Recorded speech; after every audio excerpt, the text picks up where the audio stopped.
Jesus, this camera's terrible.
Oh, your camera's on. Take your camera off. No, right? I've been telling everyone.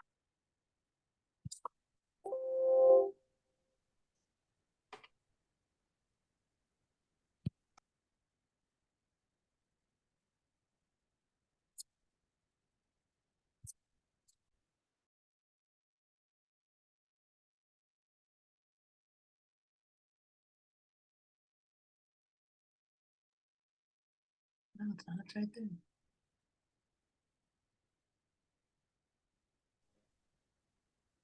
can't leave it like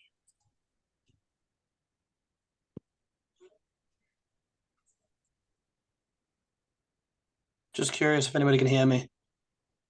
We can hear you. Excellent, thank you.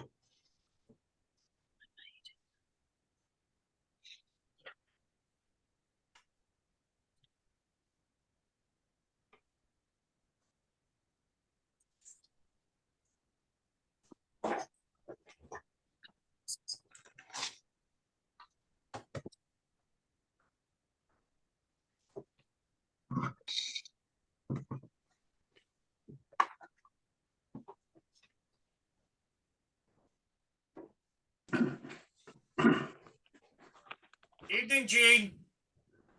Good evening, Mr. Mellon. How are you? How are you? Feeling good. Yeah, well, that's a good thing. That's what we want, right? Right. Hold on for 1 minute. I'm gonna excuse myself here. Oh,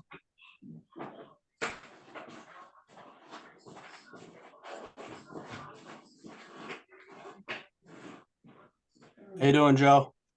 Having fun.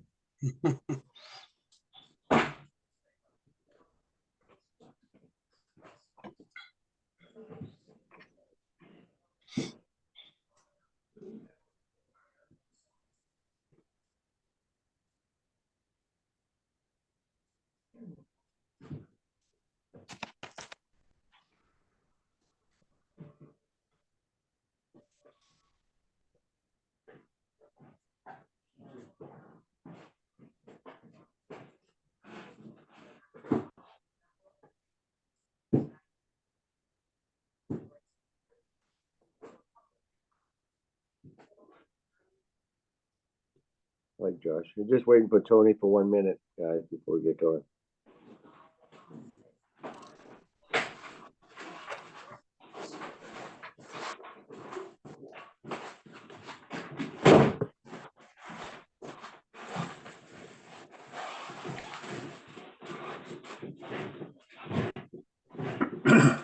Hey, Mark.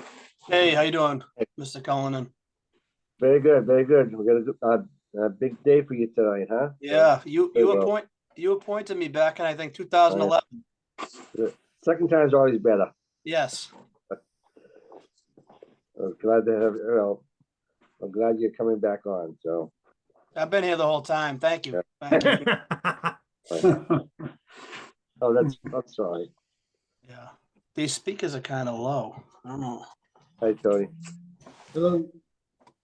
These ones Tony. back here, they're plugged in. Tony, if you could, mute everybody that, there's a lot of static going on here. Okay, hold on a second.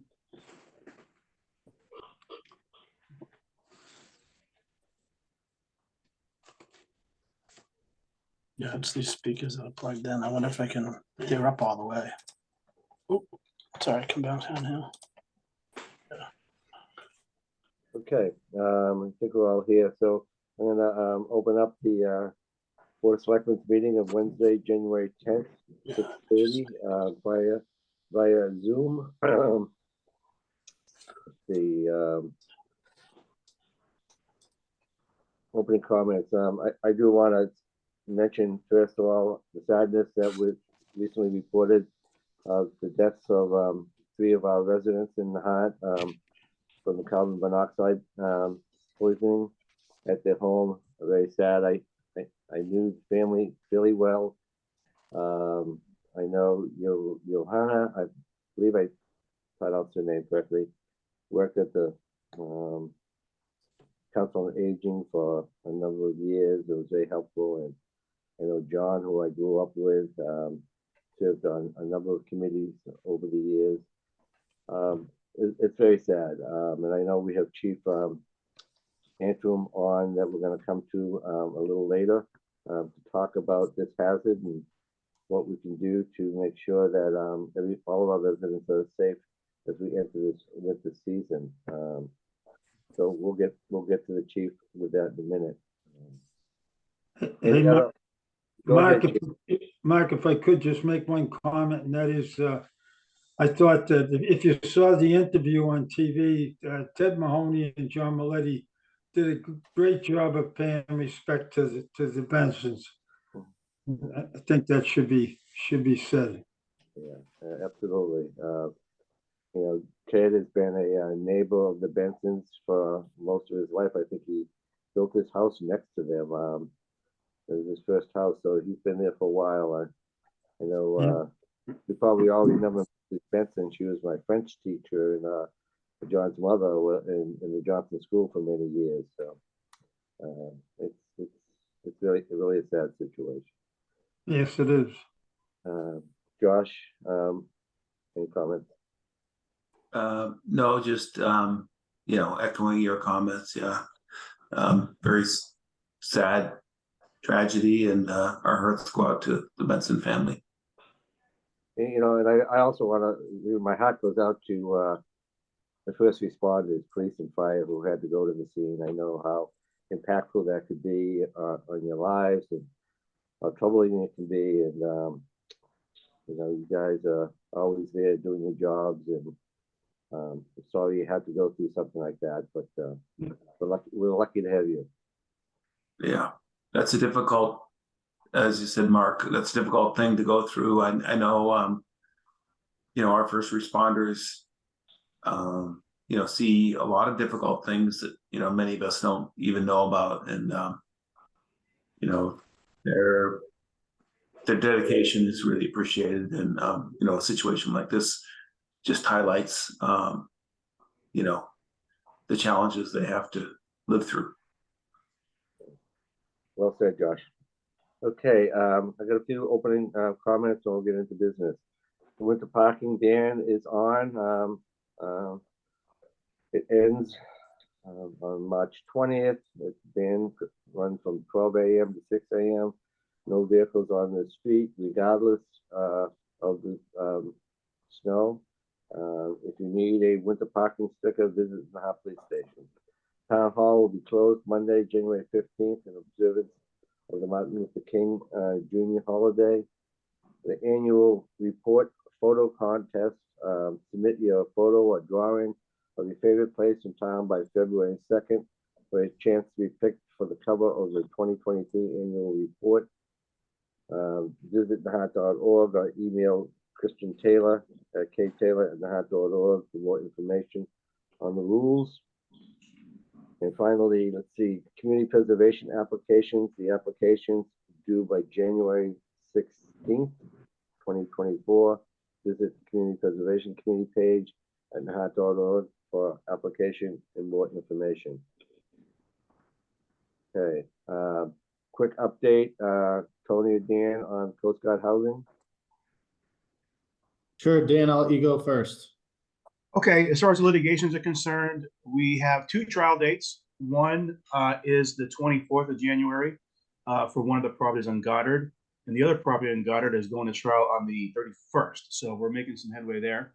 The property on Castle has not yet got the trial date yet. We have some discovery issues to resolve, but hopefully they'll be out of there by the end of the month. That's what they were telling us a while ago. So hopefully that is still going to stand true, and that would end the litigation for us. So that's where we are in terms of the litigation. All right, and in terms of the demolition project, it's substantially complete. All of the 9 homes have been demolished. The foundations have been removed. Oil tanks have been removed. The last step really is to just remove the temporary fencing that's up there. We were able to level some of the land in the area from the occupied home on Castle towards Goddard Drive. And then the lower level of the first lot on the left side of Goddard Drive as well. We also have an old metal swing set back there that we're going to have to remove as well. But aside from that, and I'll have final numbers for you. We hit substantial completion this week, so I don't have final numbers, but I believe we did overrun a little bit with the unexpected asbestos HVAC system underneath the slab, but we saved some money in damp proofing of the foundation. So I'll have final numbers for the Board of Selectmen, and we can talk about those at a future Board of Selectmen meeting. But relatively speaking, we're pretty much on schedule. So happy to say that we've reached substantial completion of the demolition project of the 9 vacant homes. Thanks, Tony sorry, Mark, excuse me. Just that I know we're working with KP Law and helping us follow the procurement process and putting this out to bid. So that's still on schedule. Yes, I would say, I think our current goal would be to achieve, to be part of the spring real estate market, which generally speaking is around April. So I think that's our goal. So between now and then, the next step of this process is to get an appraisal. I've already spoke with a few different appraisal companies. We've talked internally about adding a real estate agent to our team so that we can take advantage of the MLS and improve our marketing of the properties during the sale, and then develop that reverse procurement process that we talked about at a previous meeting. So our goals are is to complete that between now and April so that we can have the first property up for sale, as the spring real estate market kicks off. Tony, you mentioned bringing on a real estate person. Would that require procurement also? It would. It would. So I think, I'm working with KP Law to develop that procurement. So we're talking about two separate procurements. The first is going to be basically a RFP, or actually an IFB for marketing proposals from real estate agents, those who want to get involved in this process. They're going to make, money off of commission of selling properties. So for that reason, because of the value of that commission, likely it's going to exceed the thresholds required by 30B. And then secondly, once we select a real estate agent to help us with this process, then we'll get into the actual 30B process of selling the lots. Right. Josh? I was just going to ask Tony, the leveling that you referred to, is that being done by the contractor or by DPW or? It was done by the contractor. We really can't level too much without needing to build a retaining wall on the backside, and we don't have the funds to do that. We also have, an existing property, an occupied existing structure on Castle Road, which is kind of interfering with our ability, to do more. And then lastly, whoever purchases these properties, they're likely going to, install a foundation and things of that nature as well. So the land is going to change, I think, over time anyways. But what we tried to accomplish was there was, after the second lot on Castle Road coming from the school, which is still occupied. Those properties on Castle Road were a little bit higher than the street. And then the lots on Gardner Road were a little bit lower. And then that first lot on Goddard on the left side is much lower, probably like 3 or 4 feet lower. There was no way to bring all of those lots to the same level without having to build some sort of retaining wall. So what we tried to do was bring the lots that are on Castle and the lots that are on Gardner to relatively the same level. And then there'll be a step down, there's a step down to Goddard Drive. I think it's the best we could really accomplish within our current budget and schedule. Without, if we built a retaining wall, we could do more. If we didn't have the house that's still occupied on Castle Road, we could probably do more too. Maybe we're able to accomplish that if that whenever that property goes to demolition phase, but we did the best we could with what we have. Tony, have we been having discussions with realtors on this to date? Informal discussions. There were definitely, conversations with the committee when, this went to town meeting in a more formal capacity. I've spoken with real estate agents here and there, and also spoken to a number of different appraisers. And have just gotten some general, input as to what their thoughts are on how how we should attack the real estate market. And are these in-town realtors? Some are, some aren't. But I think if I understood what you just said a few minutes ago, Tony, and in past discussions, the RFP, or is it IFP, that KP Law is working on is to solicit proposals from real estate agencies. Then they would in their proposal say how they would market the property, what commissions they would take, etc. So it'll be a competitive process for real estate companies to potentially be the company selected to sell these properties, or at least advertise the properties. Correct? Yeah. Yes. And in that, the way we set up that procurement, we can determine how we want to score different factors of a real estate agent or a company.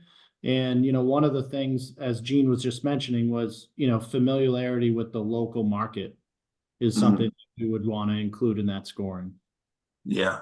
But I mean, just to be clear for anybody listening, it's not, we're not saying, our favorite personal real estate company is so-and-so, and we're going to select them. No, it's a competitive process. They're submitting bids and they're being selected based on certain criteria. Right. Because of the value of the commissions, procurement law requires us to do that. We cannot handpick somebody. It has to be an open and fair process. Okay, Josh, thanks for the clarification on that. I think it's important. Yes, thanks, Josh. Okay, we have an appointment to make. Josh, you want to make this motion? Sure. I move that the Board of Selectmen vote to appoint Officer Mark Foley to the Nahant Police Department as a full-time officer effective January 29th, 2024. Do I have a second? Seconded. Motion's made and seconded. Discussion. Tony, want to give us some background on this? Sure. Mark's been with the department for over 16 years as a reserve officer. He is as well as a special state police officer for Salem Hospital. He also works as an assistant harbor master for the town and was recently certified by the Massachusetts Peace Officer Standard and Training Post Commission after completing the required certification. This appointment is to fill the recently retired slot of Sergeant Waters. And I know Chief Furlong is excited to bring Mark on board in a full-time capacity. Good. Is Mark with us here? No? He is. Is I'm here. Okay, well, it's certainly great to have, bring someone on that's fully trained. You know, I know that in the past, we haven't been as fortunate, where we get a candidate, a qualified candidate who would come in and would have to go off to training, for a number of weeks or months. So here we have someone who's familiar with the town, who's worked in the town, knows the operation and is trained. So I think it's a great appointment. Josh or Gene? I think the community is familiar with Officer Holy, and probably wouldn't even notice the difference. He's been part of the department for so long and is an active reserve officer. So happy to have him aboard. Thank you very much. yeah. Sounds like you, Officer Holy, have passed the 16-year audition. 16 years at the hospital, 13, coming up on 12 years here. But All right. I appreciate all you guys do. From day one in 2011, when I got appointed here, it was a goal of mine to become a full-time police officer here. I love working over here. I love the community. I'm grateful for this opportunity finally to happen. I bring a lot of 16 years at the hospital is a lot of I've dealt with a lot of stuff at the hospital through people in crisis, substance abuse things, stuff like that. So I've definitely got a lot of experience from there. But again, becoming full-time over here was thought from the very beginning when I was sworn in by, I believe, Mark Cullinan in 2011. I think it was, Mark. I think it was. Hey, Mark, Gene Canty, just, Go ahead. I'd normally probably say welcome aboard, but you've been aboard for that 16 years, and it's great to have you on here full-time. Thank you, Gene. I really appreciate it.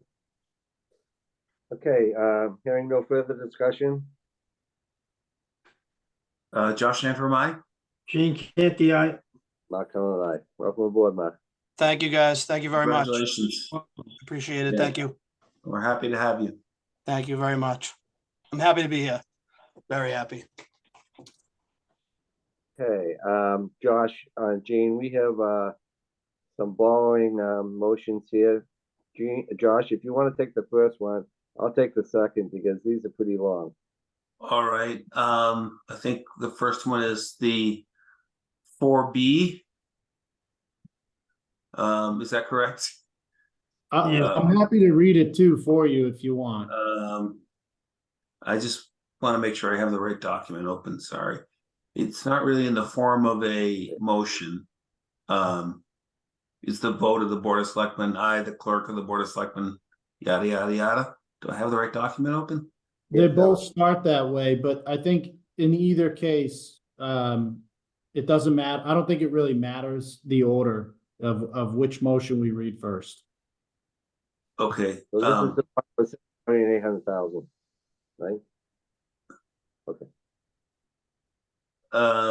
This is really a document for Gene to sign is what I'm looking at. But it has to be read. Yes, it has to be read. Yeah. Want me to read it? I'll start with the 16,438,000. All right. Yeah, please, Tony. Sorry. I appreciate that. That's all right. So this is what we're doing here. It's an annual process. Allison Nieto is on the call as well, our town accountant and finance director. This is an annual process for many different projects in town. These are borrowings that were previously approved by town meeting. This one that I'm about to read is specifically related to our SRF borrowing that has to do with, our major sewer projects. the Lowlands Pump Station, and the II work we're doing around town. So bear with me as I read through this. I'm going to try and read it quickly because it's long. I, the clerk of the Board of Selectmen of the town of Nahant, Massachusetts, certify that at a meeting of the board held January 10th, 2024, of which meeting all members of the board were duly notified and at which a quorum was present, the following vote was passed, all of which appears upon the official record of the board in my custody. Voted 1, that the town shall issue a bond or bonds in an aggregate principal amount not to exceed $16,438,000, the bonds pursuant to chapters 29C and 44 of the general laws, and a vote of the town passed May 21st, 2022, Article 17, for planning or construction of sewers and other water pollution control abatement infrastructure, the project. 2, that the terms of the financing agreement or agreements and the project regulatory agreement or agreements, each related to the notes and the bonds, are hereby approved. 3, that in anticipation of the issuance of the bonds, the treasurer is authorized to issue an interim loan note or notes, the notes from time to time in an aggregate principal amount not to exceed $16,438,000. 4, that each bond or note shall be issued as a single registered security and sold to the Massachusetts Clean Water Trust, the trust, at a price determined pursuant to the financing agreement or agreements. 5, that the treasurer is authorized to determine the date, the form, the maximum interest rate, and the principal maturities of each bond and note, and to execute a financing agreement or agreements with the trust with respect to the sale of the bonds and notes, such date, form, and maturities, and the specific interest rate or rates of the bonds and notes to be approved by a majority of the Board of Selectmen and the treasurer, and evidenced by their execution of the bonds or notes. 6, that any certificates or documents related to each bond and note, collectively the documents, may be executed in several counterparts, each of which shall be regarded as an original and all of which shall constitute one and the same document. Delivery of an executed counterpart of a signature page to a document by electronic mail in a PDF file or by other electronic transmission shall be as effective as delivery of a manual executed counterpart signature page to such document. And electronic signatures on any of the documents shall be deemed original signatures for the purpose of the documents and all matters relating thereto, having the same legal effect as original signatures. 7, that all actions taken to date by the town and its officers and agents to carry out the project and its financing, including the execution of any loan, commitment, or agreement by the treasurer, are hereby ratified, approved, and confirmed. And 8, that the treasurer and the other appropriate town officials are hereby authorized to take any and all actions necessary or convenient to carry out the provisions of this vote, including execution and delivery of the financing agreement or agreements and the project regulatory agreement or agreements related to the project.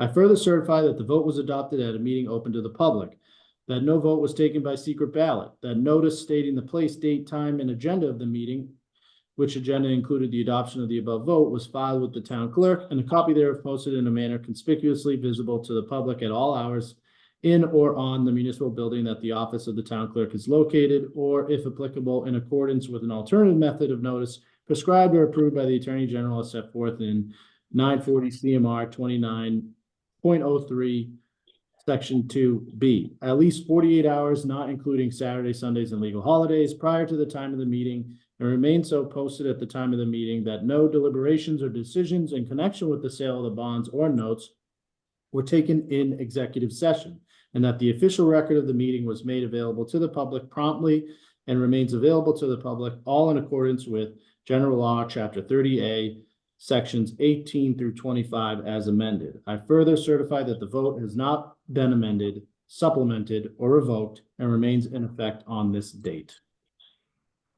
Gene, if you could so move that as the recording secretary, and Josh, if you could second it. So moved. It's seconded. Motion was made and seconded. Allison, any discussion on this?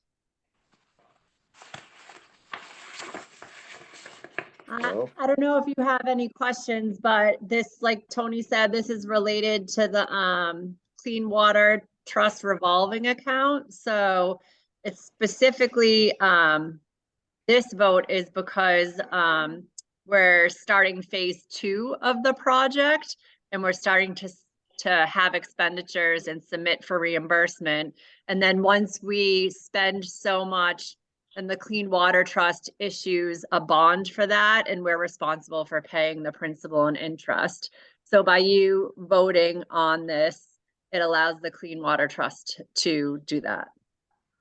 Thank you, Allison. Thanks for all the work you put into this. I appreciate it. Any further discussion on the motion? And I guess I'll just ask. So this is a case where we take the money as we spend the money, right? In other words, it's authorized up to the 16 million and change number listed there, but we're not using that all at the same time. It's as projects proceed. Correct. Yep. And it's also the Clean Water Trust approves certain budgets for each phase of the project too. So this portion right now is actually, we're going to be borrowing 1.1 million. And Tony might be able to speak to more of the actual work to be done in this phase of the project, but it's for the II work, most of it. So. Okay, thank you, Allison. You want to add anything to that, Tony? Nope, that's exactly right. It's Josh had it correct. We're not borrowing 16 million at this time. That's what we're authorized to borrow. We're just borrowing what we need for the current project that we have under contract. And that is $1,191,582. And again, this is all previously approved at town meeting, right? And is this an interest-free loan, or is this a? It's 2%. 2%. Yep. So very low. Yeah. Which the next borrowing, which doesn't go through SRF, is what, 4.25%? It looks like. Well, the net interest cost is 3 point. Where did it come up? Did you see that middle column? Just to give you a feel for the value in going through the SRF program, we're getting a much better interest rate than typical borrowings. Allison, what's the duration of these bonds? Sorry, for which one? The Clean Water Trust? Yes, this one that we're voting on now. Let me pull up the payment schedule. I believe it's 15 years. 15, okay. Yep. All right. Tony, how's this broken down within the project or projects? How is the 1.1?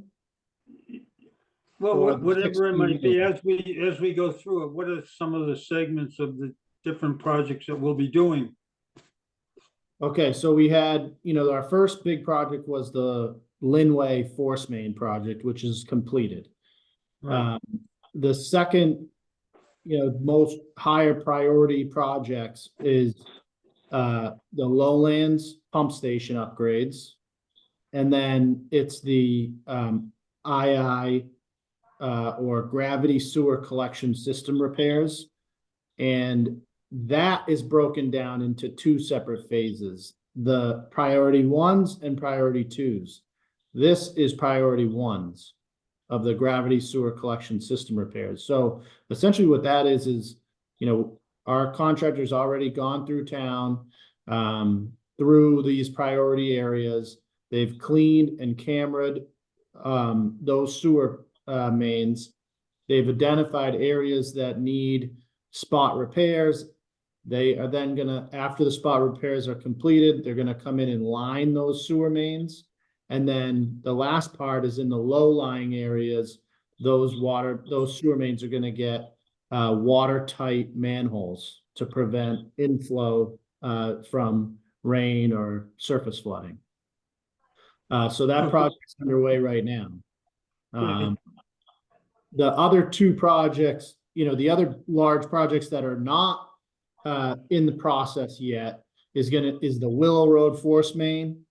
It's the force main on the causeway, and then phase 2 of the gravity sewer collection system repairs. Great, thank you. So breaking that down, like the Linway is maybe roughly 5.5 million. if I remember correctly. Pump stations like 6 million. Current INI is 1.1 million, as you said, etc., until it totals up to the 16 million and change, right? For the stuff that's not yet in process. But the stuff in process of the pump station at about 6 million and the INI at 1.1. Those are the two that are. Yeah, so the pump stations, pump station, which is about 6 million, and II, which is 1.1. Yes.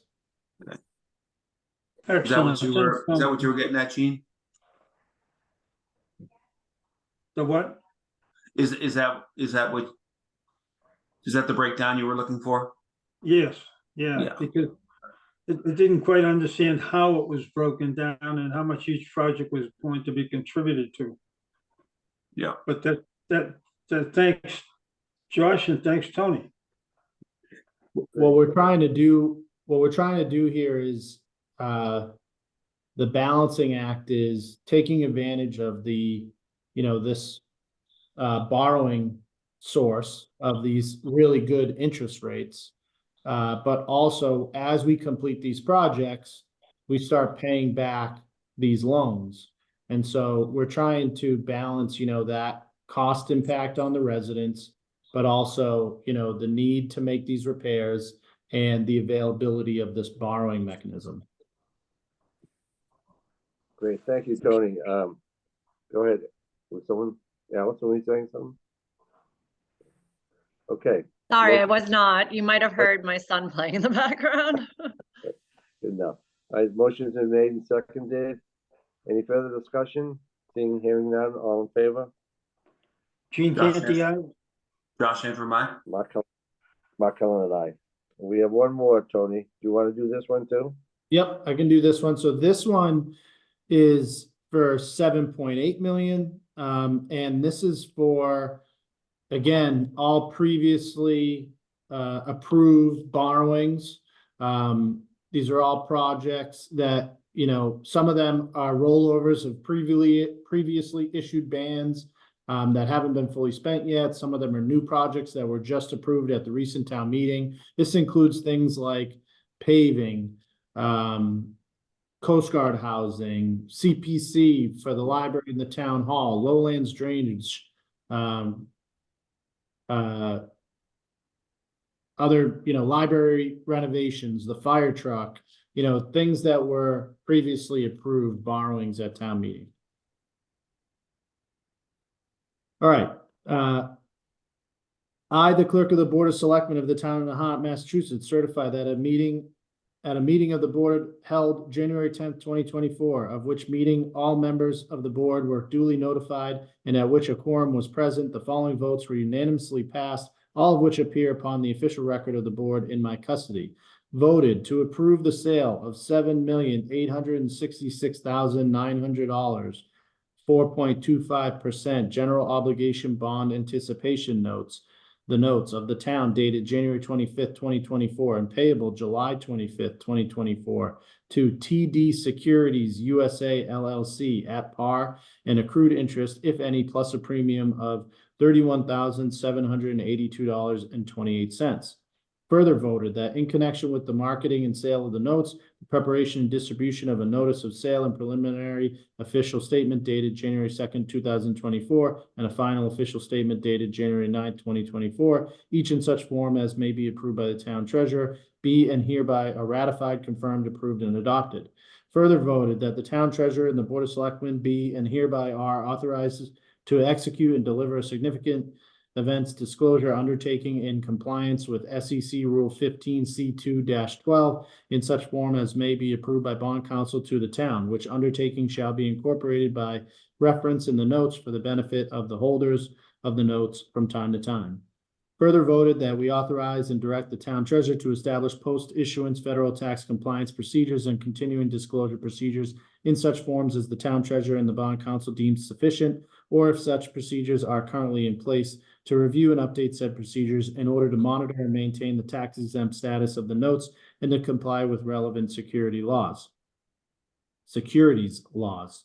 Further voted that any certificates or documents relating to the notes, collectively the documents, may be executed in several counterparts each of which shall be regarded as an original and all of which shall constitute one and the same document. Delivery of an executed counterpart of a signature page to a document by electronic mail in a PDF file or by other electronic transmission shall be as effective as delivery of a manual executed counterpart signature page to such document.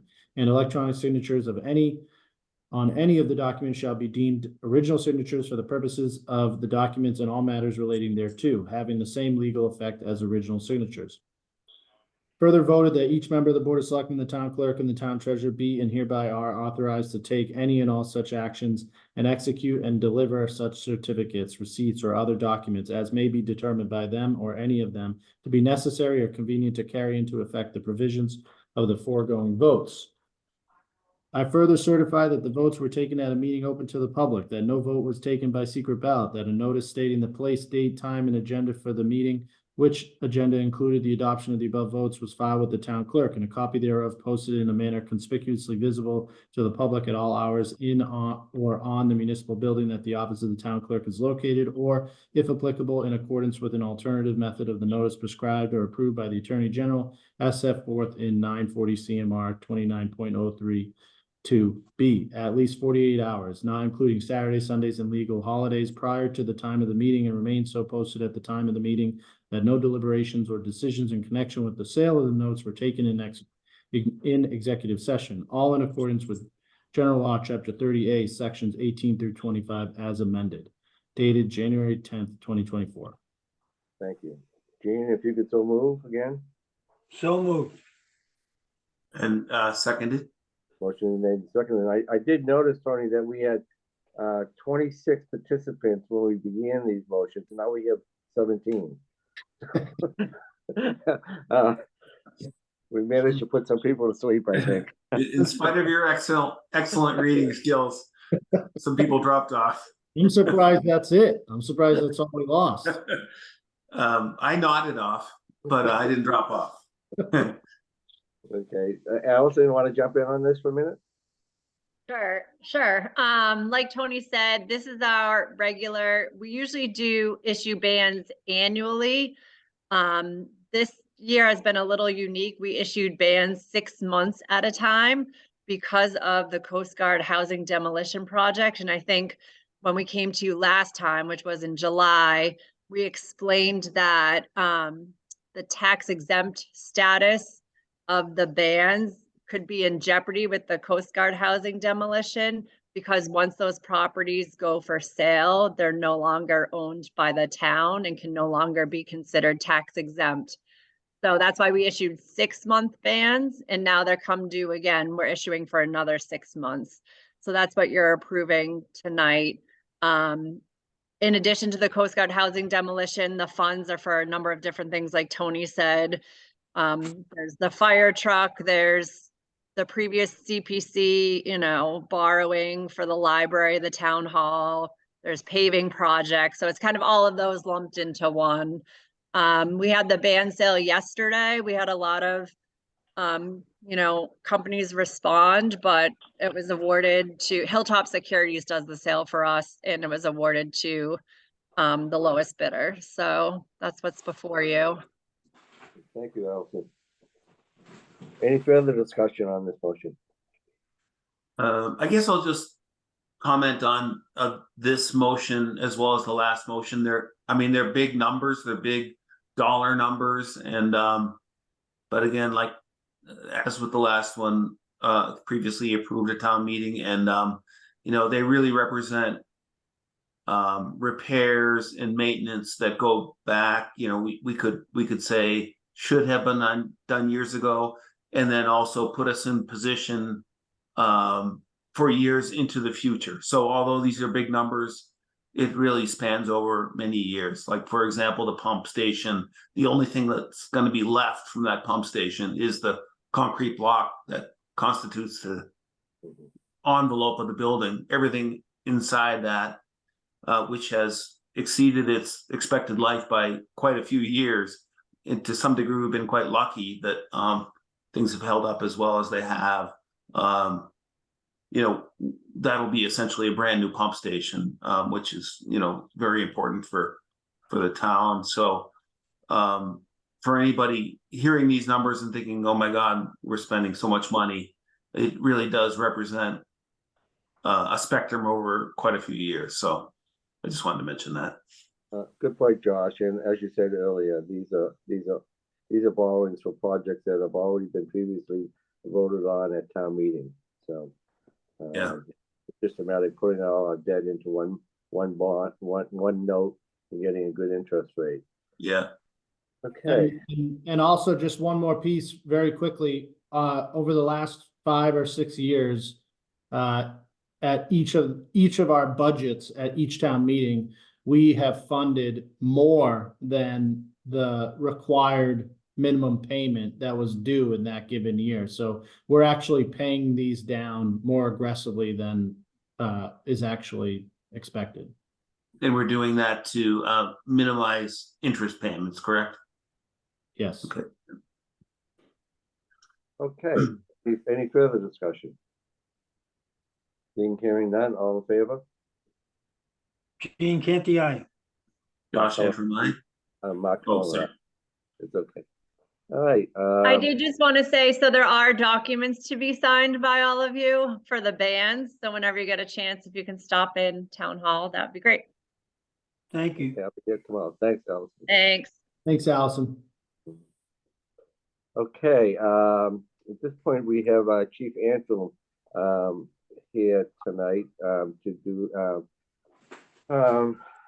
talk about, safety techniques and things to be concerned about following this incident on Cottage Street on carbon monoxide, and some safety tips that we should all be taking into account as we enter the winter.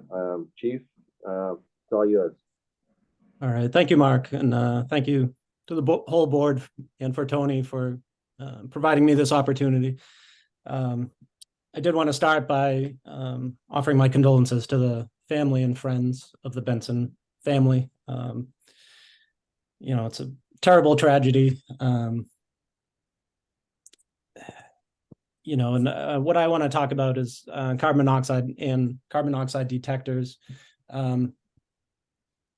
because this is an issue that we run into every once in a while. We haven't had an incident quite like this, at least since I've been there. We have had a few other close calls with residents in town. But one thing we found at that residence that we see all the time is detectors taken down with the batteries removed from them. And if anybody takes anything out of this, it is, do not do that. If a detector is making noise, it's making noise for a reason, whether it's because it's functioning as it should, or it has a low battery, or the detector has malfunctioned and needs to be replaced. Those are the reasons why a carbon monoxide or a smoke detector will make noise. And you should not ignore it, and you shouldn't just remove the battery and take it down because you're tired of hearing it. If anybody ever has a question about a smoke detector or carbon monoxide detector, please call the fire station. You don't need to call 911 unless, it is an alarm. If it's just chirping, you can call the fire station directly and we will come by and take a look at it. We can let you know if it needs to be replaced, if your detectors need to be replaced, if they're located in the correct locations. We're more than happy to do that. We would much rather engage with the community on that level, prior to an incident occurring, to try and stop a tragedy like this from happening. Just a little background on carbon monoxide detection in Massachusetts. A law was passed in late 2005 or early 2006. It's known as Nicole's Law, named for a 7-year-old Nicole Garofalo of Plymouth, Mass. It was killed in January 2005 when the heating vent in her family's home was blocked by snow drifts. And that allowed carbon monoxide to build up inside the home. After that, there was legislative action that passed Mass General Law, Chapter 148, Section 26F and 1/2, which requires carbon monoxide detectors in most residential buildings. If a residential building has any fossil fuel burning equipment, whether it's a furnace, boiler, water heater, fireplace, stovetop, or it has an attached garage, you have to have carbon monoxide detection in the residence on every level of the house where there is that's habitable. So, if it's a 2-story house, you want a detector on each floor. You want a detector near or in bedrooms. So you wake up if they go into alarm during the night. Just a couple other things I want to touch upon is carbon monoxide detectors only have like a 5 to 7 year lifespan. Smoke detectors have a 10-year lifespan. Any smoke detector over 10 years old is supposed to be replaced in Massachusetts. Carbon monoxide detectors are less than that. They're only 7 years, and they come in a lot of different varieties. This is probably the most simple and the cheapest that you can get at like Home Depot or Amazon or anything. It just simply has a battery. You install the battery, mount it on the wall in your residence. And the issue with these is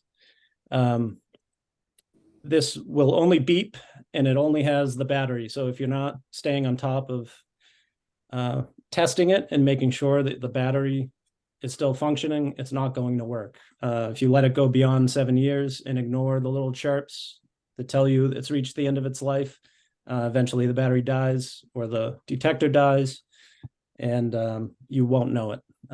So please check your detectors, check the batteries. This one, when it goes into alarm, it has 4 quick beeps that repeat, but it also uses that same beep just in different sequences to alert you if the battery's low, or if the detector has malfunctioned, or if it's reached its end of life. So you really need to know how these work and what you're listening for. But if it beeps at all, don't ignore it. If you don't know what to do, call the fire station or call 911 if you have to, and we will come check on it for you. Carbon monoxide, for those who don't know, it's a byproduct of combustion or incomplete combustion. It is odorless, colorless, tasteless, and it is poisonous. And it's poisonous because it readily attaches to red blood cells when it's inhaled through the lungs. So it attaches to your red blood cells, I think 200 times easier than oxygen. So it displaces the oxygen in your blood. At moderate levels, it causes basically flu-like symptoms, headache, nausea, dizziness, confusion, and eventually unconsciousness if left unchecked. At high levels, it can cause unconsciousness and death fairly quickly. The detectors will go off. So this detector in particular, if there's a level of 70 parts per million, which is dangerous, you would start to feel that after a few hours. You would get a headache and start feeling dizzy and not feeling right. It may take this 1 to 2 hours to go into an alarm at that level, at 70 parts per million. We have gas detecting equipment on our fire apparatus that can read carbon monoxide levels. So when we get a call for a carbon monoxide incident, we go in with that meter and check the levels. Our meter goes into alarm at 35 parts per million CO, which is sort of the level where it starts becoming dangerous if you're exposed to that for a period of time. If you believe you have a carbon monoxide issue, whether you're in your vehicle or your home, it's important to get out and get to fresh air. You don't want to stay in that environment if you suspect that you have a carbon monoxide issue. Get out and call 911 or call the fire department, and we will come check the house for you. And try and find the source. Try and find the source that's causing the carbon monoxide in the home. Let me just run over, check my notes here. I know you were gonna mention something about, heating vents that, might come out of a basement level home. And as we Yes. get into snow season, ensuring that that is cleared. Yes, thank you, Tony. One other thing about the detectors that's important, you can buy them, a lot of people just go to Amazon now to buy everything. But Amazon carries a lot of products that do not meet Massachusetts code standards. That goes for smoke detectors and carbon monoxide detectors. So if you are purchasing one of these, make sure it has a listing by a reputable testing agency, which in the United States is Underwriter Laboratories. They'll say UL rated, or Intertech is another common one. And it'll say that on there. So when you get one like that, it will comply with national standards that, required to have a test feature, end of life chirp, low battery chirp, and malfunction chirp. So it has different features built in. If you buy ones that are not approved by those testing agencies, there's no guarantee that they'll function properly when you need them to. Yeah, as Tony said, just some tips for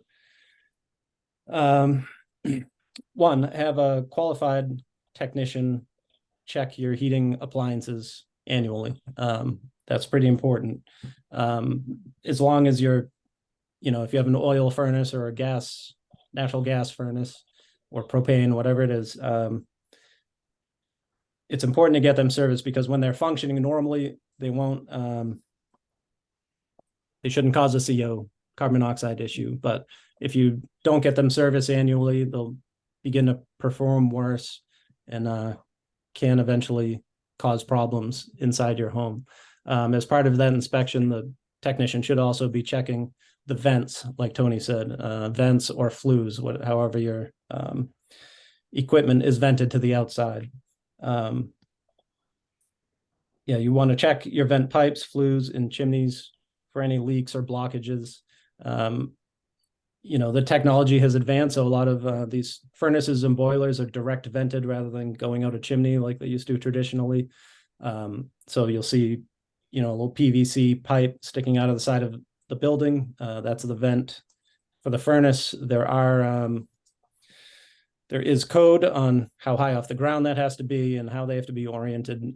But when you get big snowfall and things like that, or freezing, it can cause issues with your vent. So you do want to make sure, especially during snowstorms, things like that, that all your vents are clear, so that carbon monoxide does not back up into your home. And be aware of other sources. If you're running a snow blower or a generator or even a grill, and you have it, near an open door or window, that's going to introduce carbon monoxide into your home potentially. I read that generators produce something like 10 times more carbon monoxide than a vehicle running. So you never want to run that type of equipment in your home, in your basement, or in your garage. Always make sure any equipment like that is not vented outside is only operated outside. Do not use a gas oven to heat your home. That will introduce carbon monoxide into your home. Do not leave a vehicle running in a garage if you have an attached garage. That will introduce carbon monoxide into your home. And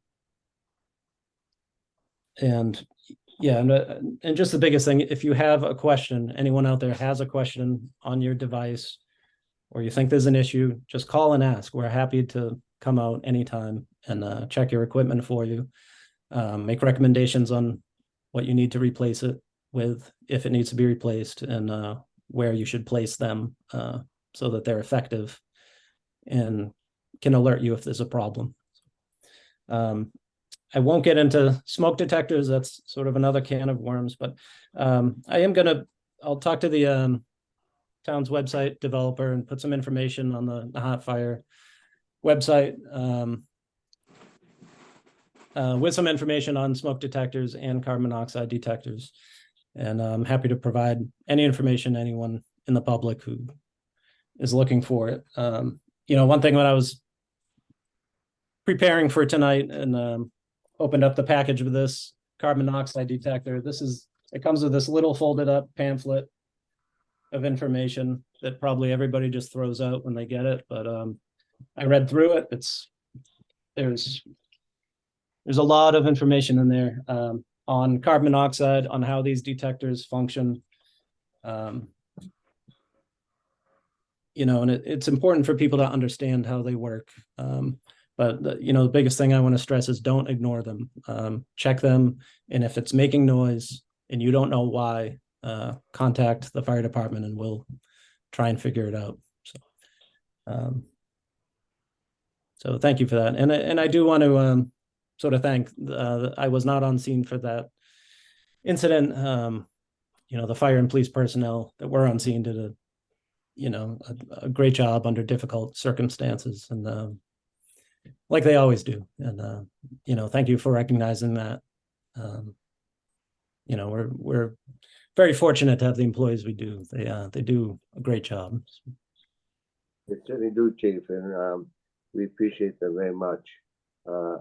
Couple things while I got you here. That I know that in the past, the fire department through perhaps a grant had smoke detectors, those types of things. So anything comes up along that way in terms of grant opportunities where we can get a lot of them and help out the residents, that would be great. And I also encourage you, I know that you have in the past visit for example, the Council on Aging, because our seniors are most vulnerable population. They can't, if something's going off, they can't get up on a ladder and change it. And they get confused sometimes. I get confused sometimes. And I know that the fire department has always been helpful in, as you said, going out to the home and helping them out. But that outreach is very, very important. And, Yes, absolutely. We do. Actually, Lieutenant Frank Papalardo and firefighter Matt Canty annually apply for, there's a state grant called SAFE. It has sort of two different functions. One is to provide sort of fire safety and education to students, and the other portion is fire and safety education to seniors. So they've been successful getting that grant annually for the last several years. And we get a small amount of funding that we do use to put on presentations for Johnson School students. And we've given talks at the Council on Aging this year, in prior years, and also at the Village Church.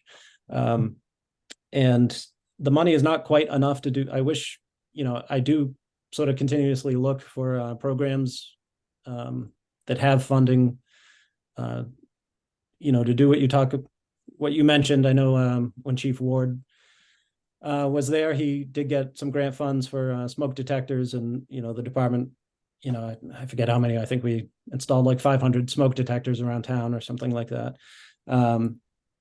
I haven't seen any of those grants.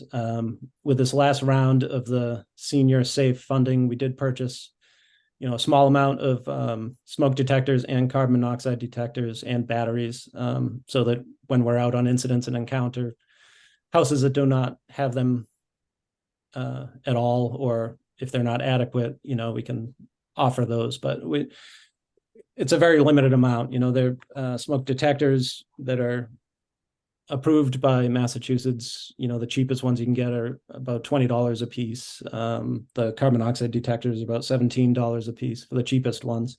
They run upwards of $50. You can get this carbon monoxide detector, like I said, is battery operated only. They have other models that plug into a wall outlet and have a battery backup. Some of those have a digital display that will tell you what the CO levels are that it's reading. And then there are combination smoke detectors and smoke and carbon monoxide detectors. You see those in a lot of newer homes where all the detectors have to be hardwired. They'll typically use those combination detectors. So they come in a lot of different forms and sort of a range, a price range, and usually people go with the cheapest, which is okay as long as it is rated by one of those testing facilities and meets Massachusetts fire code. But like I said before, if anyone ever has any question on whether there's are functional or meet a requirement, or if they're looking to purchase some and aren't sure of which to get, please reach out. We will help with that.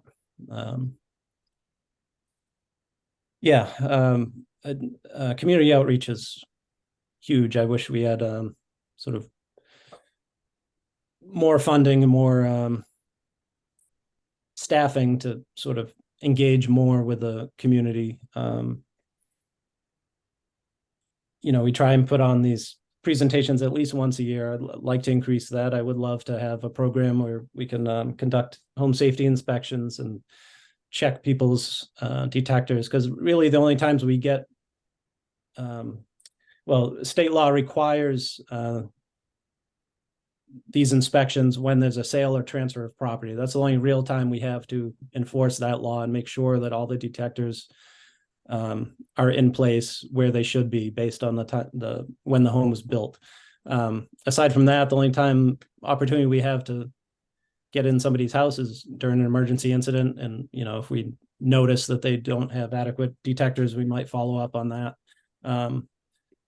But a lot of communities have started these community risk reduction programs where the public can sign up and will come to your home, and do sort of a general safety inspection, point out things that can be improved, to eliminate trip hazards for the elderly, make sure detectors are in the proper place and that gas appliances and space heaters and things like that are being used safely and appropriately.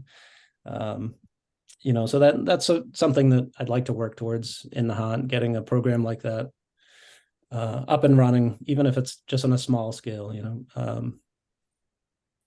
but until that happens, please, anyone out there, just reach out to us. We're happy to come out and discuss these things with you and guide you so that, we just want everyone to be safe and not have something like this occur again. Tony, Thank not to put you on the spot, but do we have any funding available that could help this along? I don't have an answer for that right now, but I know that Austin and I have talked about that. There's different grants out there that we've applied for in the past. Some of them we could potentially match. It's something that has definitely been on Chief Antrim's, sorry, referred to you as Austin, Chief mind for quite some time. But it also, we also can't force our way in. So it's important that residents, if we are able to pull together some sort of program like this, it's important that residents, are aware of it and take advantage of it. And I was going to mention, Austin, I think, we're doing this tonight and unfortunately kind of in response to the tragic incident that happened over the weekend. But, if we should at least make it a tradition that, prior to heating season, that you join the Board of Selectmen and meeting and give that type of presentation, if not more often throughout the year. Sure, yeah, that's a great idea. I'd be happy to do that. Very good. Josh, any comments? Well, thanks, of course, for your time, Austin, tonight. And I think few takeaways. Main takeaway is that the fire station is staffed 24/7, 365. So if for any reason you think you're at risk of a situation, those guys are there. I'm sure they'd much rather serve you in a non-emergency situation than an emergency situation. So encourage anybody that feels like they're at risk to reach out to the fire department at any hour of any day. And also with regard to the CO detectors, Austin, of course, we, Ellen and I, when we heard about this, like many people, I'm sure we thought, oh, what do we have for detectors and where should they be? And I think what I heard you say, I immediately thought, oh, well, we should put one in the room where the furnace is, and we should put one in the kitchen where the stove is. But what I think I heard you say is, they really need to be on every floor that is occupied. That's correct. Yeah, they recommend not putting them near, adjacent to appliances that are going to, because they don't want those nuisance alarms, because that's what caused people to take them down or pull the batteries out. Right. Yeah. So, having them, near the living spaces where people are gathering, or near bedrooms, particularly near bedrooms, mounted somewhere on a wall that's where it's easy to check. You don't want it 50 feet up on the ceiling where you're never going to go up and check the batteries. Not that anyone has 50-foot ceilings here, but I think Josh does. No, but I mean, but it's true that, like I put one in my furnace room, and Ellen said, well, we're never going to hear that, up in our bedroom, which is true. So anyway, I don't want to take everyone's time in this meeting, but the key point here is, where you're occupied needs to have a CO detector. So that's a key takeaway for me, and I think probably many others tonight. So thank you, Austin. Sure, you're welcome.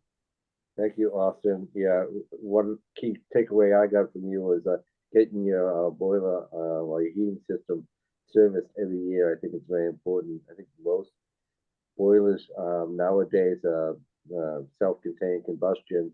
They are vented, and I think they're pretty much all designed to shut down if they don't vent properly. So if your heating system is shutting down periodically, it could have something to do with the venting. So that's the first thing to check. But as the chief said, you should have it serviced every year.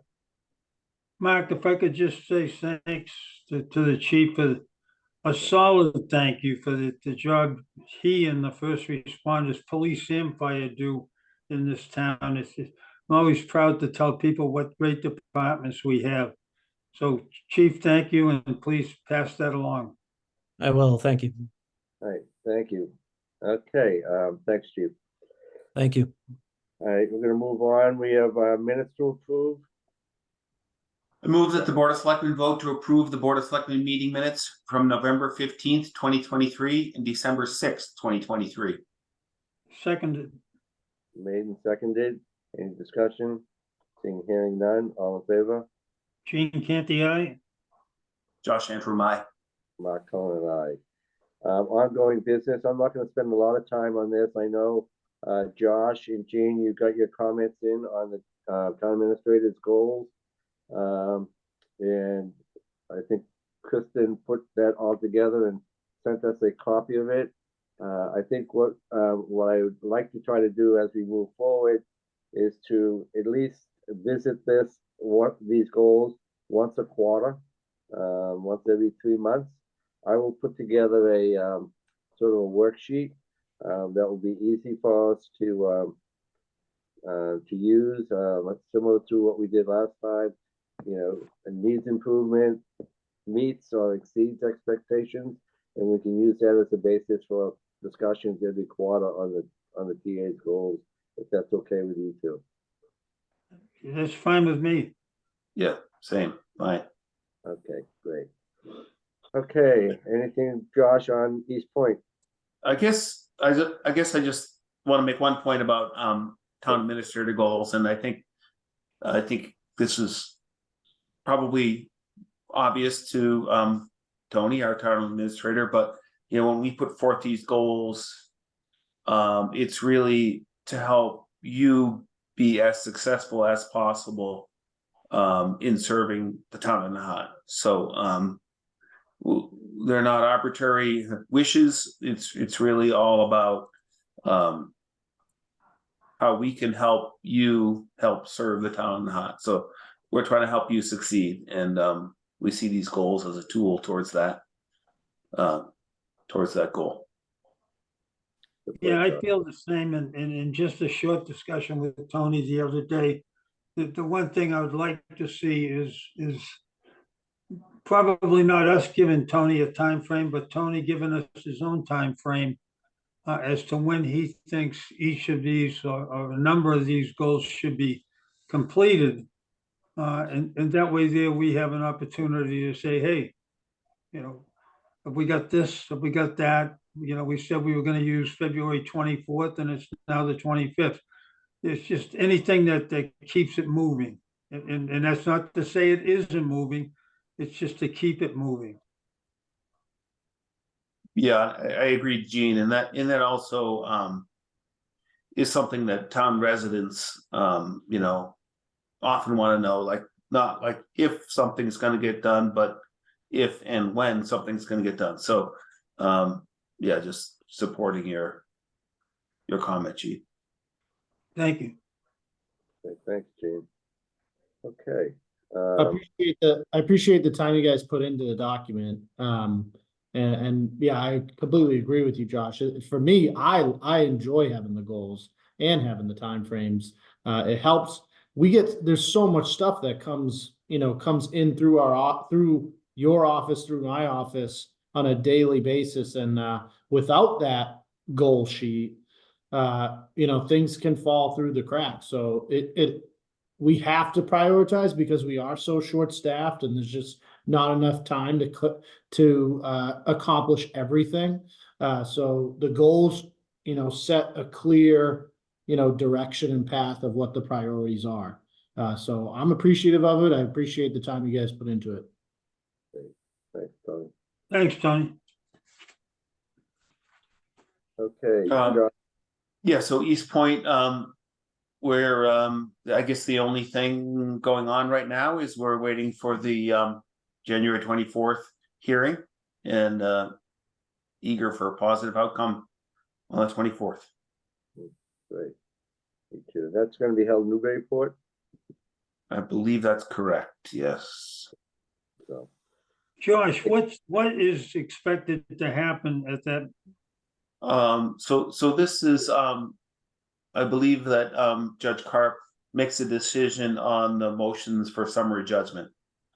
And if summary judgment is not made, that means it moves to the next phase, which is if the summary judgments, Northeastern summary judgment against Nahant, that this is not a valid public purpose. If that is dismissed, then it moves to the phase where fair compensation for the conservation restriction is decided. In other words, Go to a jury trial? no. It's a commission. So a commission of 3 people is assembled and mutually agreed upon by both parties, the town of Nahant and Northeastern University, and that commission decides what is fair market value for that property. Our appraiser made that judgment at approximately 2.2 million. That was a couple of years ago now, 2021, I guess, 3 years ago. So it's likely that's changed some. And they make that judgment of what that fair market value is. Again, as a reminder to people, Northeastern would continue to own the property, but there would be a conservation restriction on the property. And what is the fair compensation for that conservation restriction? And that's what the town of Nahant would owe to Northeastern. So that's what, if the judge makes the decision on the 24th that dismisses Northeastern's claim that this is not a valid public purpose, that's the phase would go to is simply the compensation determination. Hey, Josh, one addition. Summary judgment motions usually are taken under advisement, so we shouldn't expect a decision on the 24th. We should just have arguments and a decision sometime thereafter. That's typically how it works. Okay. All right. Thank you. Usually they make that judgment from the bench because it's such a big one. Yeah. Yeah. Okay. Thanks for the clarification, Dan. Thank you. Thank you. Tony, want to give us an update on yesterday's storm? Yep, we had, the DPW, crews have been working long hours the last couple days here. They went from snow operation to coastal storm operation pretty quickly. Last night's storm, we fared pretty well as far as, melting of snow and the heavy rains. And we did have some, tree limbs fall down, but they, answered the call very quickly. And we did have some splash over today, but luckily we were, prepared. And our pumps that assist us in the stormwater draining are, up and running, and we'll be running overnight to help us continue to recover from, that added inflow of stormwater. So want to commend, our emergency management team, which includes, the police department, the fire department, and the Department of Public Works and our harbor master on, staying on top of these storms. And, after a long, very long snow, it wasn't a very long snow event in Nahant, but our crews were on over the weekend. Our crews were out on the street and in for a long duration of time, because the snowstorm a couple days ago, it kind of just lingered over us for a while. And even though they were even though they put a lot of hours in that day, the next day they came right in and started working on prepping for this coastal storm. So when these storms come back to back like that, it really is a bear on our team. But I want to commend all those involved for the great work that they did. Yeah, excellent. I'll second that. Those new pumps, I was down the Kelly Greens today. They're very quiet, not like the old ones we had. You hear them running all night long, but you can't hear that one. It's throwing out some water too. So. Where did the pumps get deployed? Kelly Greens, obviously, and any place else?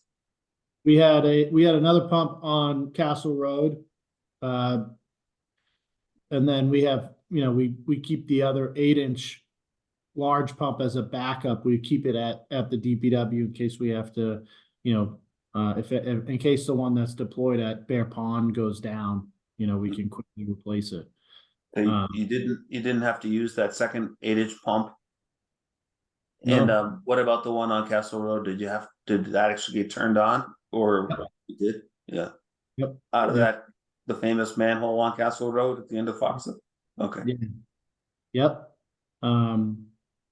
And it's keeping up. I'm sure that subgrade basements experience some wet conditions from this, because the snow melting with the added rain, I know I'm dealing with it at my house, so Yeah.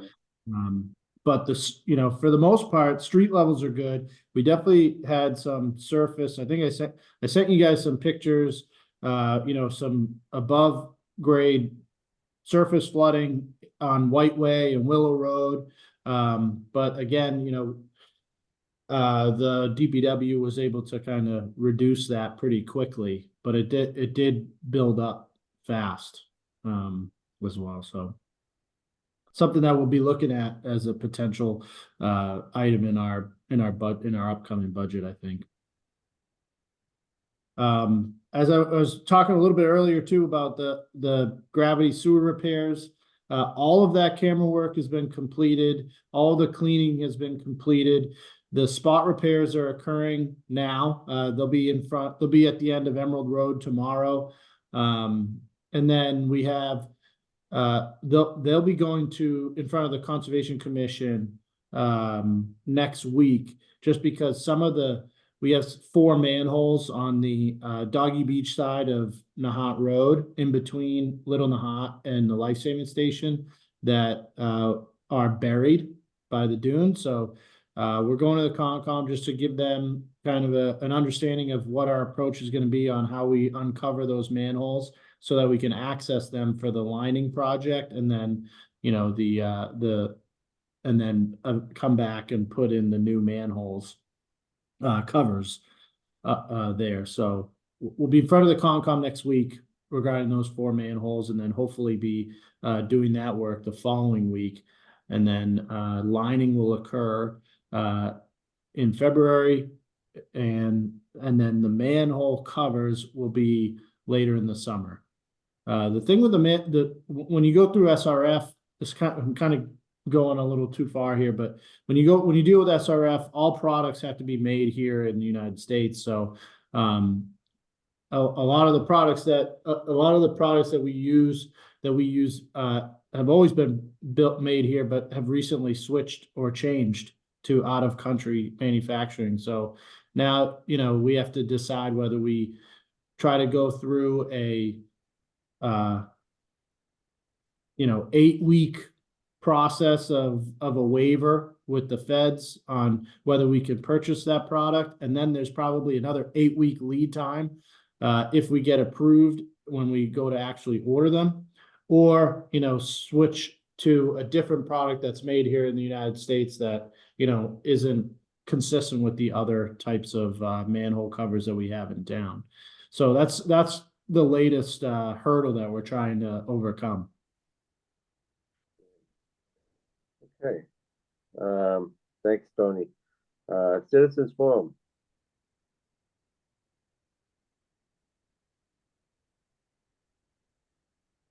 George, please start with your name and address. Good evening, George Mahovan, 64 Lennox Road, Nahant, Mass. I'm just wondering if there's any update on the letter you're gonna send out to all these non-owner occupied short-term rentals in residential areas. Have you started to write the letter? Has the letter been done? Has it been sent out? What are your rules and regulations going to be? Not regulations, but how are you going to enforce the rules? Fines for not, doing what they're supposed to be doing. Kind of an update on that, and also the update on the right of way up at our little East Point over here in Little Nahant. So we met yesterday. Was that yesterday, Dan? You're muted. Sort of run together. I think it was yesterday. No, it was 2 days ago. 2 days ago. So myself, inspectional services, and our chairperson of our ZBA, Jocelyn Campbell, we met as a group to kind of go through that letter and what the next steps are. We included the ZBA chair because for those that are non-owner occupied in commercial districts, they can start the process of applying for a special permit. And we really were trying to kind of square away some of the details about the next part of the process, which is licensing with the town. But inclusive in that letter is going to say, if you are, currently a non-owner occupied short-term renter and host in a residential district, that you should stop that operation immediately. So we are putting all those details together, George. I think our hope is to get a letter out, in the next couple of weeks.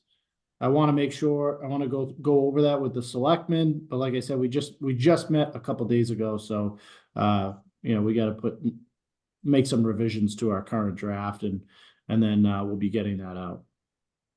And what about fines and how you're going to control this? As far as fine structure, I guess we'll have to follow whatever the enforcing mechanism is written in our zoning. Non-criminal disposition fine structure in the police bylaws. Okay. That's where they are. And who is gonna be responsible to tell these people to stop if they're not complying? I think it would be Wayne. He's our enforcement agent. Why wouldn't it be the police department? Because of the Why zoning would you issue. put it on the zoning board guy? He has nothing to do with this. Nothing to do with zoning board George, regulations. it's exactly a zoning issue, and that's Wayne's job. He's the zoning enforcement officer. These are not allowed to be in use in town in residential areas. So how is this a zoning thing for Wayne to do? Shouldn't the Zoning police go up there and bylaw. say, listen, we've notified you by mail that George, you should not be running this? George, it's a zoning bylaw that prohibits that activity in the residential zone. And it's our, building inspector is our zoning enforcement officer. So he would be the one that delivers that message. You know, he's only a part-time employee. How's he gonna find the time to do all this? Again, I think it should be the police department that does this. They're complaints, not zoning violations. They're not It is allowed in a zoning- town. So how is It that a is a- zoning violation? It is is a, yeah, it's a zoning violation. Again, I'm very confused. I thought that the police had the wherewithal to go tell these people this is not right. You have a noise complaint from these non-owner occupied short-term rentals in residential areas. And Wayne doesn't go over and tell them to stop. The police do. So why can't the police go over and tell A them noise desist and complaint, desist? a noise complaint is different from a zoning infraction. Okay, and also, why aren't you just sending all the non-owner occupied short-term rentals in residential areas a separate letter to tell them to cease and desist as of December, whatever the date was, December 1st? I mean, it's been almost a month now. We're Nothing's doing, happened. we're gonna be doing that, like I said, in the next couple weeks. Well, why not tomorrow or the next day instead of a couple of weeks? You guys had over a month to do this. All right, thank you, George. What do you mean, thank you? What about the other question I asked? Well, George, if you're gonna yell at me, Yeah. I'm trying to be respectful. Obviously, we're on the same page. You gotta give us time to work through these details. So Well, if you I feel- wanna. I'm sorry, I This feel- citizens I feel- forum is an opportunity for you to ask a question and make a comment. We're responding to it, and you're unhappy with our response. So do you want Well, to? I'm not unhappy with the response. I'm happy, and I'm unhappy with the time it's taking to get the response. You people Okay. seem like me, you've had plenty of time to do this. And again, why aren't you sending out separate letters to each individual that owns a non-owner occupied short-term rental in residential areas, a letter, tell them to cease and desist? Not, oh, by the way, if you have one in a residential area, it's not allowed. Why can't we send out two separate letters? George, Hey, George, George, hold on one George. second. George, we're doing that, okay? If we're not doing it according to your time schedule, I'm sorry, but we're doing it.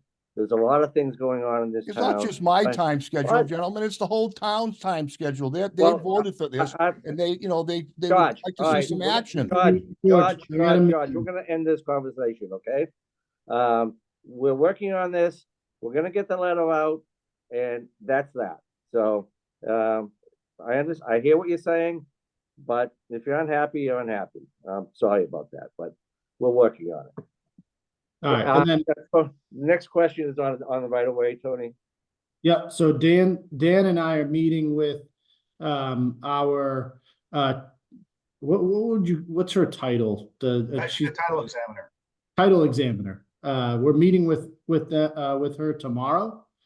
So basically that's been our not our first, but our next step in the process, not only for that particular right of way at the end of Little Nahant, but also all the other right of ways, is to do title examination on all of these and figure out, where our ownership status, starts and ends. So we're meeting with her tomorrow. She's done a ton of work, and has, sent it over to us, but it's so complicated that it really deserves, a conversation and understanding of where she is. But Dan, do you want to add anything to that? No, that's exactly right. This comes down to the ownership of the right of ways. It's not entirely clear who owns them, to be quite frank. And that's what the title examiner does. She goes back, geez, we looked at records from the early 1900s to find out where the property was doing. That's what we are. 1800. Yeah, she went back 1855. She went back to. There you go. So in these colonial towns, that's not an unusual thing. Okay, great. So Thank she you, Tim. sent us a document of 150 pages that we have to go through. And we're going to be meeting with her tomorrow. So we'll know more after that meeting. Great. Hey, just something to add to George's question. And George, you still there? He's there. I had to mute him when he was talking over the chairman. I'm sorry, I don't mean to be talking over you. I am still here. Okay, George, just if you would, you've been given, Tony told you that they're working on it. It's going to take a couple of weeks. And I personally would like to see that letter before it goes out. So we're as anxious as you to review this and have the right literature going out to these owners. It's tough to say. I understand. And again, I apologize for talking over you and raising my voice. Just that I'm very passionate about this. And again, my emotions get in the way, and I apologize. And that being said, George, if you have, if there's a particular location that you want to submit a request for enforcement on, you can submit that to us tomorrow and we can get started on that process. This letter is more of our, I understand you're very passionate about this, but the town's approach with everything that we do is to try to, we obviously are going to follow the wishes of town meeting, but we're going to try and do it as, seamless or as best as possible. So our approach to this is to start with a letter that says, first of all, we've talked about it at Board of Selectmen meetings. Here's an official notice saying you should not be doing this anymore. The next step is really the actual enforcement action. So if you have a particular property that you have an issue with, you can fill out an enforcement request form with the Inspection Services Department, tomorrow. Well, my answer to that would be, give me the names of all the 40 houses that I've been told that are in, or maybe not quite 40, but there's at least 40 non-owner occupied short-term rentals. I don't know if they're all in residential areas, but well, are all of those, this is where, if I'm saying we're sending this letter out in the next couple of weeks and you're concerned about the fact that it hasn't happened yet, I'm assuming you have a property that is, causing problems for you at the moment. That's all of them. You and I talk about it more offline. Okay, you're going to move on. I'll follow up with you, George. Okay, thank you. Tony, who else do we have? Tom has his hand raised. Yes, Tom, go ahead. If you can name and address, please. Yeah, Tom Hamilton, 17 Kenny Avenue. I want to ask you if you'd put this the 3 issues associated with my memo from the 19th of November on your agenda so we can actually talk about it. I don't know how much I'm allowed to say or how we can do it, but I mean, it's a small group now. I'd be willing to do it now, but to me, these are serious issues. The first issue really has to do, I guess in my mind, with ethics. You're basically saying this lot is 10,000 square feet. I mean, all the lots on Castle Road are not going to be, the right dimensions.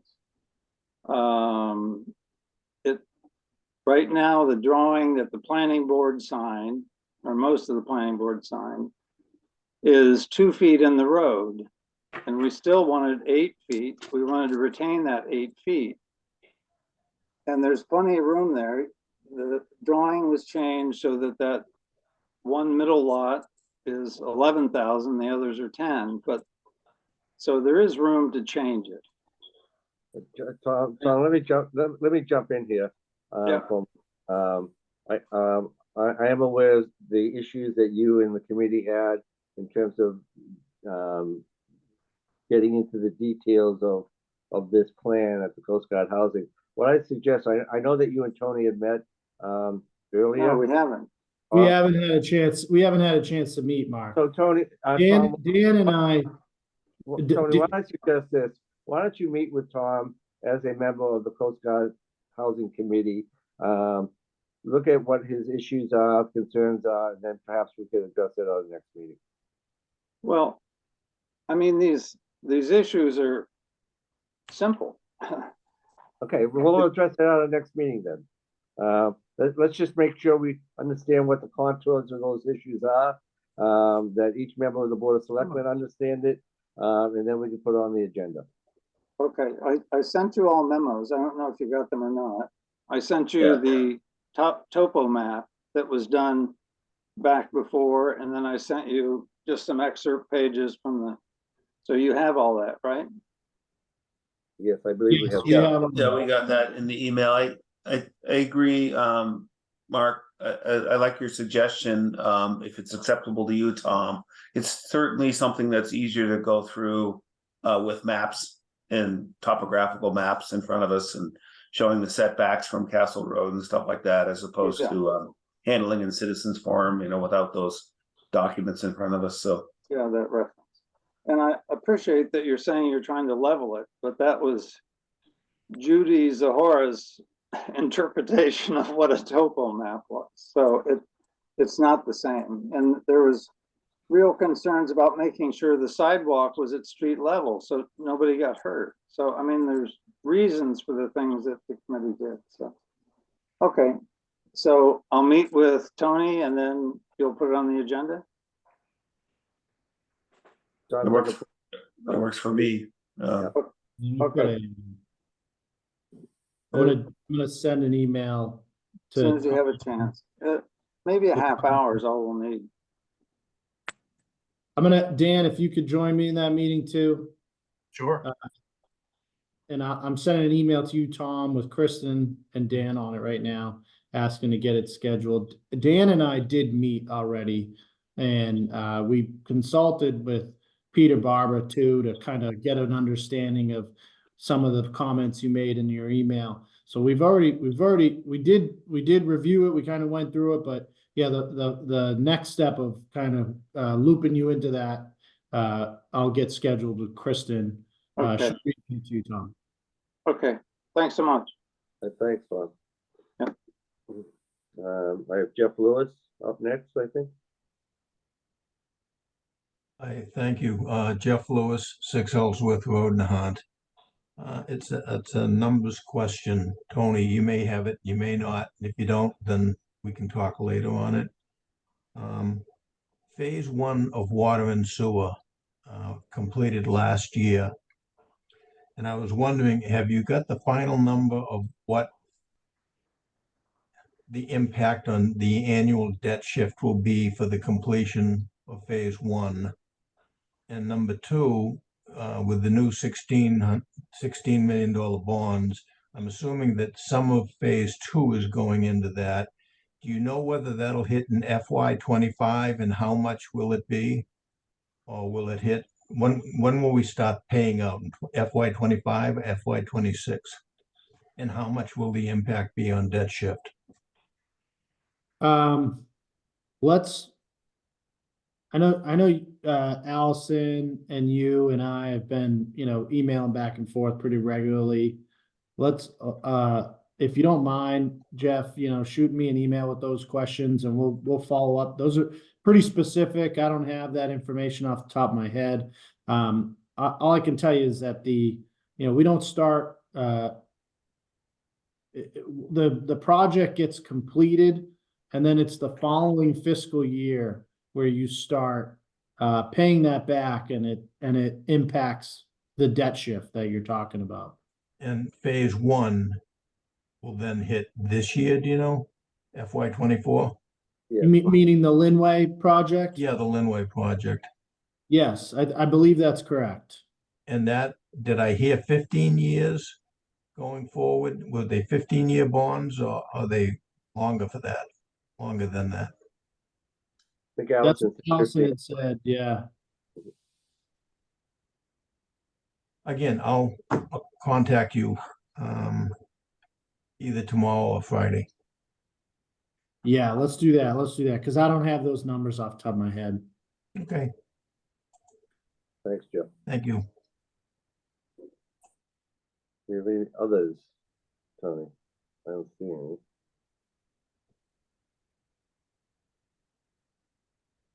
Well, if there's anyone else on the call, please just raise your hand and or unmute yourself and introduce your name and address. Cora.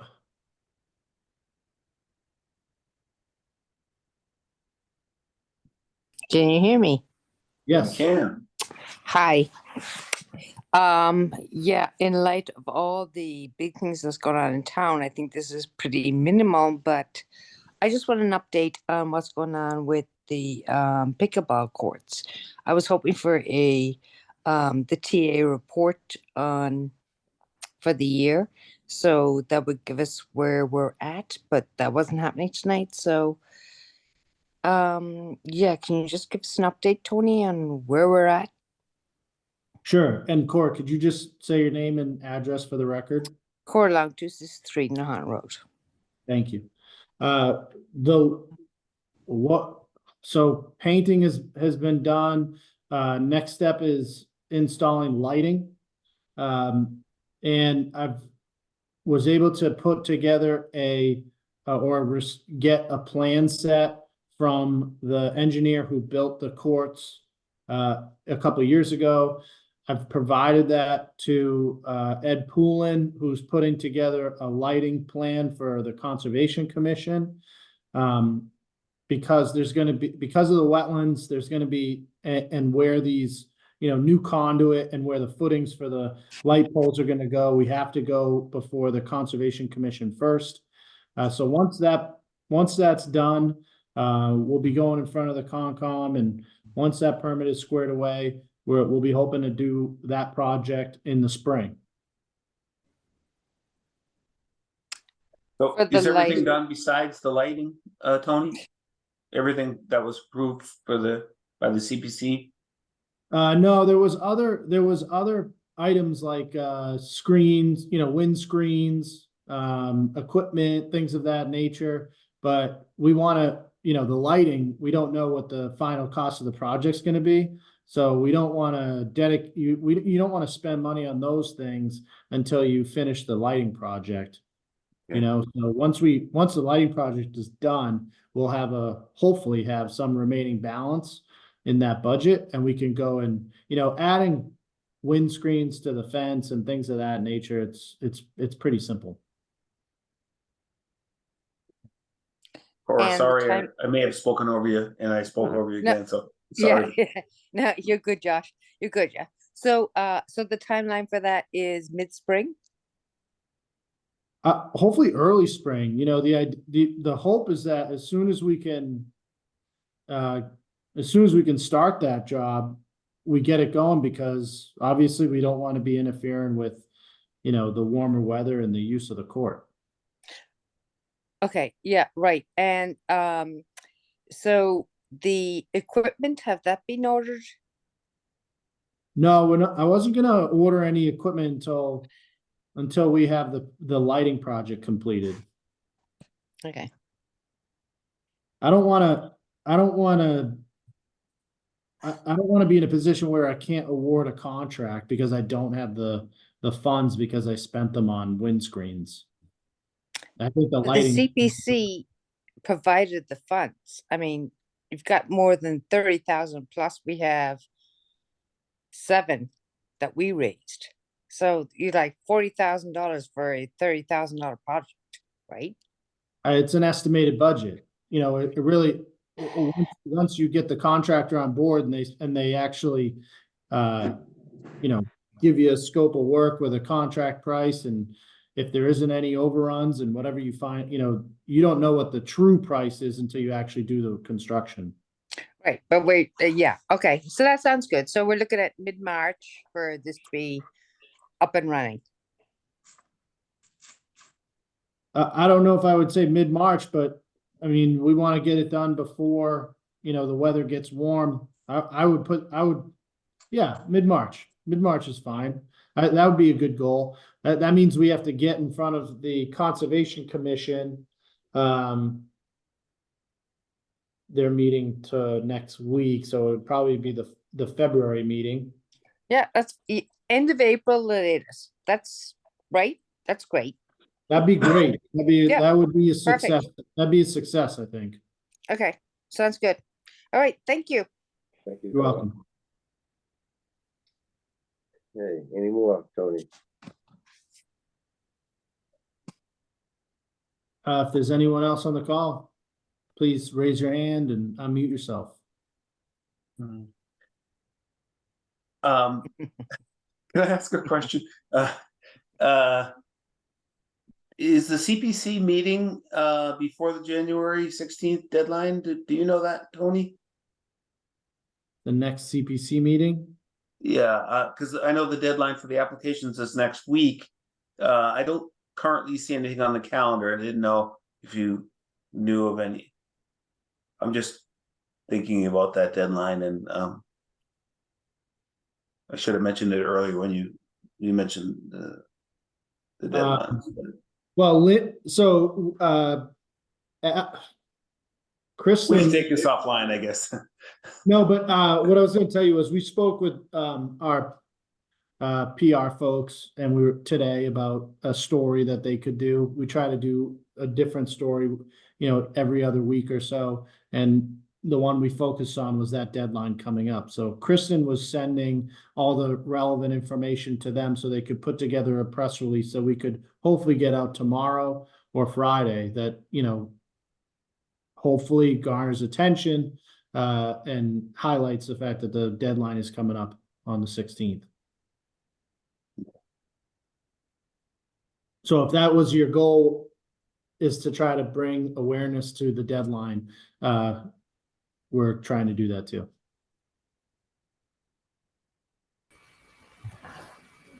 Hey, Michelle.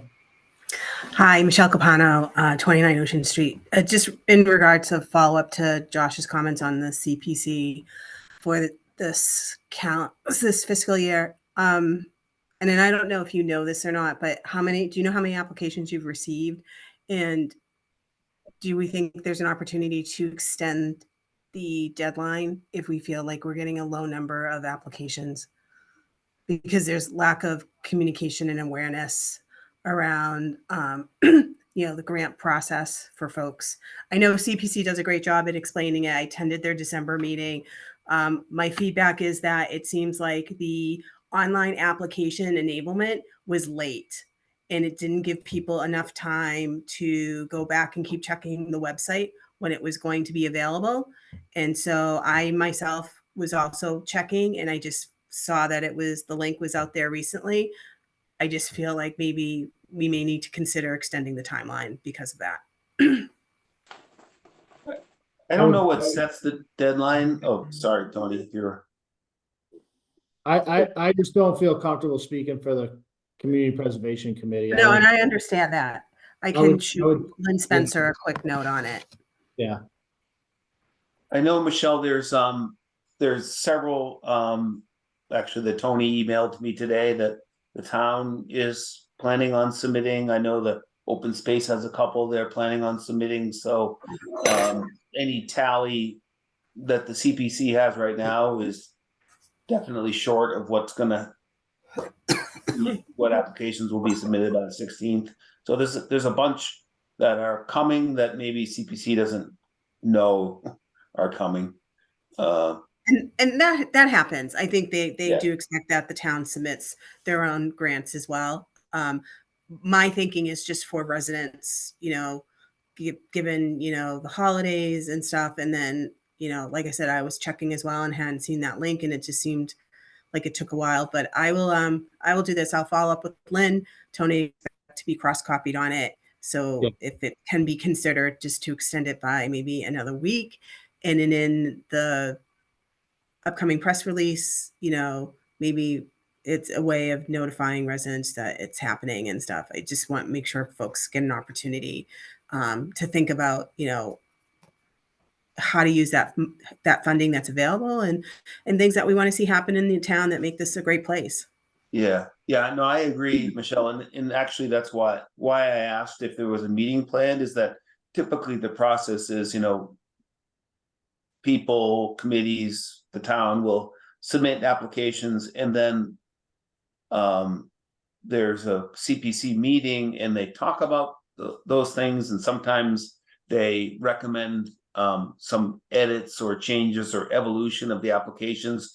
So I was really kind of wondering if that process, if they don't have a meeting before the deadline, then that process gets missed. So I would I'll support I'll encourage extending the deadline if that's possible, so that the committee can have a chance to sort of take a first pass at some of these applications, which I think is typical. I think that usually happens after the deadline, like after Oh, it's okay. submitted, and that's why I want to talk to Lynn, because they're they have a deadline to get their recommendations to the FinCom. You're shrinking their time frame to to go through that process. So I would say, reach out to Lynn, and obviously we'll be supportive of whatever decision they make as a committee. Let me jump in for a second. I do believe, I could be wrong, that the process and some of these deadlines are dictated by the act itself, by the Community Preservation Act, vis-a-vis town meeting. It has to be certain many days prior to town meeting, those types of things. But I believe that the process and some of the deadlines are dictated under the special act. Dan, Lynn would know that. So she may be limited in terms of how maneuverable this process is. Yeah, and I guess I was misremembering, and you helped me remember, Tony, the sequence of events, and I was thinking that that sort of application improvement, refinement, editing process took place before the submittals, but if it comes after the submittals, as you suggested, then I feel more comfortable than I did a few minutes ago. And the link that Michelle was talking about, it's right on the homepage under our community. There's a link for CPC grant application. It's an online form now. It's you can save it on the website and come back to it. Or you can go to committees and boards and go to the CPC page and get to it that way too. Okay. Anything else? Josh, we got a motion for executive session. Yeah. Oh, I do. Excuse me. Why don't I? Okay. Yeah, Go ahead. I got it here. I move that the Board of Selectmen vote to adjourn to executive session in accordance with Massachusetts General Law, Chapter 30A, Section 21A2, to conduct strategy sessions in preparation for contract negotiations with the town administrator if the chair declares that an open meeting may have a detrimental effect on the negotiating position of the public body. Second. I, the chair, do so declare that it will have a detrimental effect on the negotiating position of the public body, and we will not return to open meeting. Now it's seconded. Seconded. All those in favor? Josh Gene Hanson, aye. Canty, aye. Mark Cullen, aye. Okay. See you, Tony. You're not joining us on this, right? Let me set you up, and then I'll get out before you guys get into discussion.